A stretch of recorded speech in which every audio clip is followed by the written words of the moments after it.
শান্তি ও সম্প্রীতির ধর্ম ইসলামের সুমহান আদর্শকে সমুন্নত রাখতে এদিনে কারবালার প্রান্তরে হযরত ইমাম হোসেন রাদিয়াল্লাহু এবং তার পরিবার ও অনুসারীরা যুদ্ধ করতে গিয়ে ফোরাত নদীর তীরে ইয়াজিদ বাহিনীর হাতে শহীদ হন। তাই তো তাদের এই আত্মত্যাগ আজও মানবতার ইতিহাসে সমুজ্জ্বল হয়ে রয়েছে।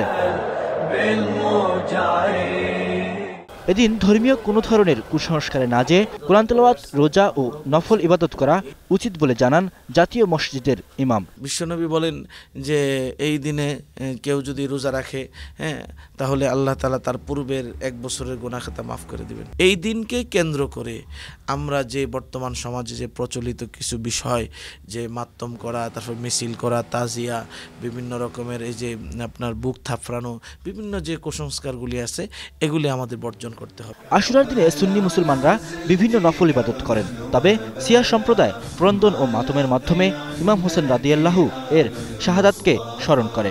শোক মিছিল, তাজিয়ায় শরীক হয় শিয়া সম্প্রদায়।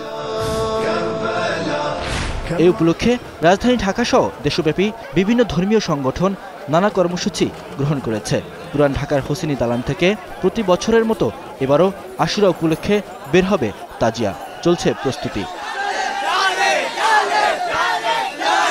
এদিকে আশুরাকে ঘিরে অতিরিক্ত নিরাপত্তা ব্যবস্থা নেওয়া হয়েছে বলে জানায় পুলিশ। বিভিন্ন স্তরে এখানে বিভিন্ন বেষ্টনীভাবে আমাদের পর্যাপ্ত পুলিশ আছে। এখানকার নিরাপত্তা খুব স্বাভাবিক আছে, সুন্দর আছে।